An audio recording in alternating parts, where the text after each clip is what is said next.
It's a very ChatGPT unfinished document right now. I was trying to publish it in articles later, I think today or tomorrow. But this is the whole idea or the state of Web3 games that I'm seeing right now. Again, I'm no expert in this field, but I do actually build Web3 games, and I've been in this space for like a couple of years now. So I'm just going to give you an overview of the pattern that I'm seeing in all the Web3 games and why most of the studios are being shut down. Again, it's a very basic document right now. I'm going to refine it later, but I'm just going to highlight the main points that I've come across in each and every game that I've been playing in this space right now. So I would say Web3 games are in a very bugged or a bad state right now. Most of the 99% of these games are. Those 1% games that are building separately or differently are going to make it for sure. But the games that are building according to these things are definitely going to go down. So I'm just going to highlight, I'm not going to read the whole document. I'm just going to give like an overview of what is happening. So the biggest problems in the Web3 games right now is that most of these games focus on their token before actually building out their game. So usually when you're building out any Web2 games, right? So developers usually focus on the gameplay loop a bit more rather than your token bit. And then once that is being built out, then they start iterating on the monetization bit or the token side of things. Then usually that's how the whole development cycle is. But in the Web3 games, what I've seen is they mostly focus on launching their token, how the token is going to be integrated in the game and all those things. And the whole development cycle is missing. There is no gameplay element involved. It's mostly just, these kind of loops are there, that farm, quick engagement, staking, all these things. And these things does not make sense for like an average Web2 gamer and all those people.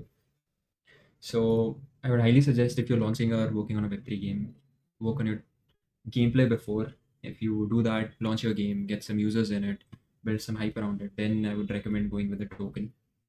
Because as soon as your token launches, people start farming it, snipers get into it, and as soon as the hype goes down or your token goes down, the farmers are going to exit, your snipers are going to exit, your main user base, the farmers that you had farmed for such a long time, that are going to disappear, and your whole game is going to dip. So that is, I don't think that's the right way to do it for some games at least. Then funding is obviously the biggest problem in this space. They're spending all this money in your marketing, advertisement, all these things rather than actually building the game. This is another point where most of the Web3 games fail. I don't need to explain this. You have all this in your CT and everywhere, a lot of tweets about it. Then this is another crazy point that, and the pattern that I've been seeing in this ecosystem, that each and every studio or each and every game that is being built out, they're being built out on a separate chain, separate token, separate utility. It's very misaligned for like a gaming ecosystem. So again, if there is a one ecosystem where all the games are launched, it has a massive user base. All the players just go to the game page or the platform, they just download the game, load tokens there or whatever. This would be massive. I don't want 100 launch pads for one game or 100 launch pads for 100 different chains. They have launched like 100 different tickers. It's very difficult to navigate for a user. So even right now, if I want to play Legends of Ymir, I need to download vMix wallet or whatever the fuck that is. If I want to play some game on Ronin, I need to download their wallet. If I want to play some game on Arbitrum, I need to download some other wallet. I can use Ronin wallet also, but again, you need to set up some other sort of wallet. For Solana, I need to set up some other wallet and etc. This is like a never-ending list. So this is like a pretty bad thing again, and no one is out there promoting each other's game. They're just too focused on shitting on each other, spreading toxicity in the ecosystem and all those things. Gameplay design is obviously missing because they don't focus on actual building a fun gameplay or fun engaging loop within the game. The whole focus is on token, launching a token, building hype around it, launching your points system, farming yaps on your yapping platforms, and at the end it's bound to go down because there are no actual users. These are just farmers who are just farming or waiting for your token to go live. And since that token has no actual game utility, it's going to go down for sure. Then broken token economics. This is the point I think where most of the game studios are going to break or make, because this is still not defined in any of the games that are out there, because this is something that needs a lot of research, and a lot of games are going to try and fail with this. And I'm happy to see that happen, but I'm not seeing this happen. I'm just seeing NFTs being launched, tokens being launched, but no actual game that has actual in-game token utility that is balanced out. Except I would say, what's the game called, Off the Grid. Off the Grid is actually one of the good games that are out there with balanced token economics and everything. And Super Trip is also something that we're gonna go play later. Is something that they're improving on every day. So these guys experiment a lot and they make changes for inflation, deflation, giving out tokens, balancing the game each and every day. So I think these two teams definitely are one of the best ones out there. Then we have this onboarding friction definitely is still there. Eventually it's gonna go away with Google login and all those things. But even after someone sets up their account, the friction of just loading that token, buying that token is fucking painful. It all needs to be gasless and all that.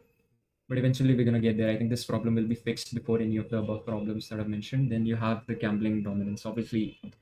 So this is like the biggest challenge the Web3 AAA titles are facing right now, because anyone that's launching like a game where they can make like quick money by flipping or buying, selling tokens instantly, they'll prefer that rather than playing like long-term games.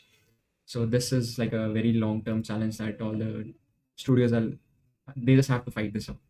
There's like no escaping this. So you have to actually spend a lot of time and years to fight this out.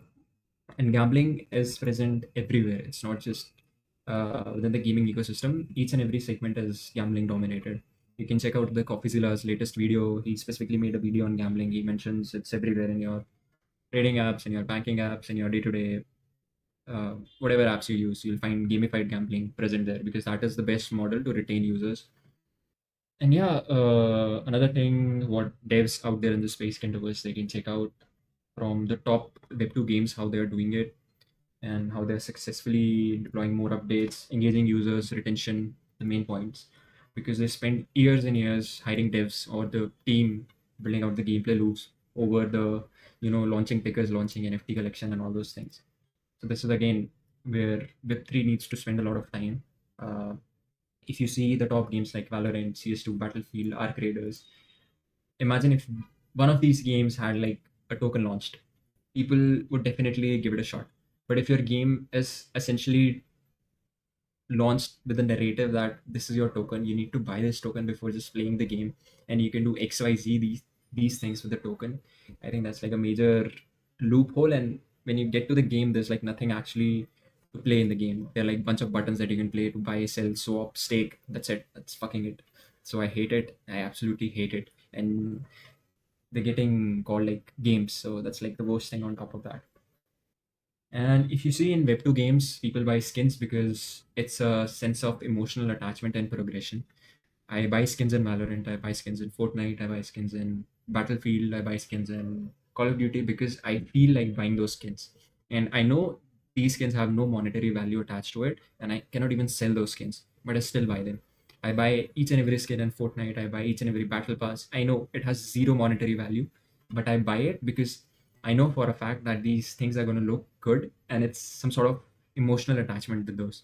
So whenever Fortnite is gonna do the next airdrop or like the next drop or the whatever collab is happening, I'm definitely gonna go and buy that because that is a cool thing to do.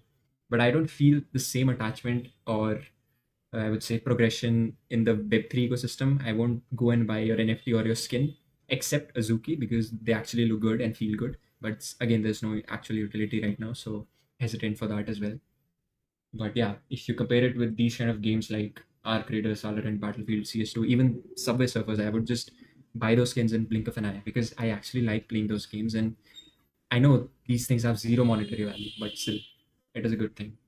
And another great thing about Web2 studios or Web2 games is back to back development life cycles and live ops. They do a lot of updates, they do live engagement with the community. If community wants something, they do those updates, they launch it, and again people just keep coming back to it. In Web3, people launch ticker, they disappear. So I absolutely hate that part as well. That needs to be fixed because launching a token is not your final step. It should be like one of the initial steps or one of the later steps or whatever. But once you've launched your ticker, what is the one thing that is going to keep engaging the users so that they keep coming back to the game again and again? That'll be your development updates within your game. So that is again, that is something that needs to be looked into.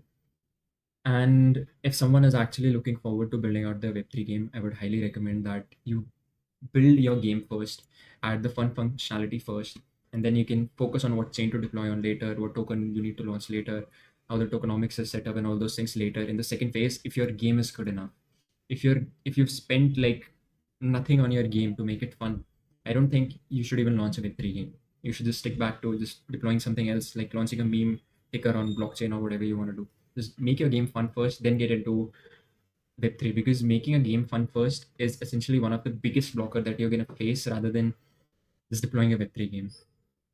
And responsible tokenomics, again, this is something that you need to deep dive into later because this is a lot of trial and fail sort of system because none of the games out there have done it in a good way, except I would say Axie Infinity. Axie Infinity is actually like a very good example. They did like billions in sales.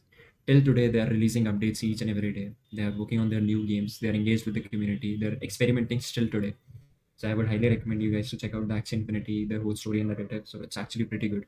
You might call it Ponzi or whatever, but these guys are actually able to pull off a very good ecosystem around their game. Genuine retention, genuine revenues, genuine token, genuine NFTs or whatever you want to call it. It's like a very good example. Then UX, this is going to be fixed, I'm pretty sure. This is something that Web3 needs to pick up instead of just shitting on other ecosystems, shitting on other games. Letting the same devs launch rug pulls or scam games. You need to help out each other because there's a very small Web3 gaming economy right now. It's the same number of users who are just exploring the same games on different chains right now.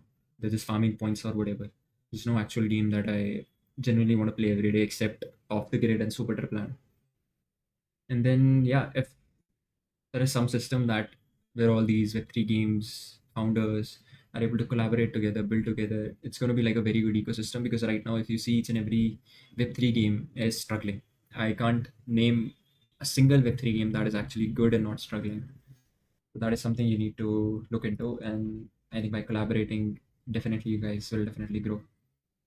And yeah, these are the three core things that I would say all the studios need to look into if they're getting into Web3 development. That is, you need to look into how actually Web2 games are built.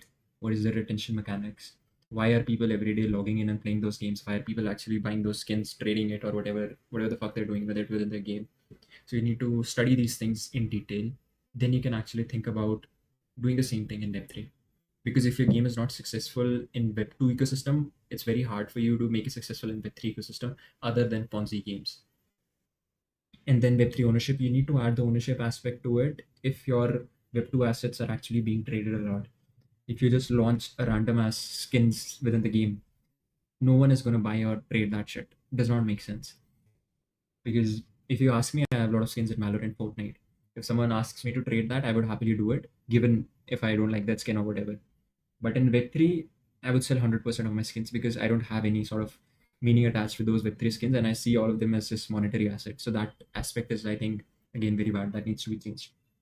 Balanced economies is going to take time. This is something that studios have to struggle a lot with, and it's going to take time a lot for sure. So, yeah, that was like my little rant against Web3 games right now, what's happening in the space. And I'm pretty frustrated because there are a lot of gaming studios that are being shut down. Being a Web3 game developer, it's sad to see that shit because it's going to affect all the indie developers across the space as well because the funds are going to dry up or whatever the fuck is going to happen. But if you just focus on building like a fun game like this one right here, Super Triplan, the future's bright for you. So imagine you just open this game, the skins are good, there's no friction of loading tokens, there is no friction of buying tokens or whatever the fuck. You just play the game, have fun, close it, come in tomorrow, play the game. It's like a pure fun game. So I think yeah, that's enough for the rant. I'm just gonna play some music now. I'm just gonna go for like a quick smoke, and once we are back, we're gonna start playing this game.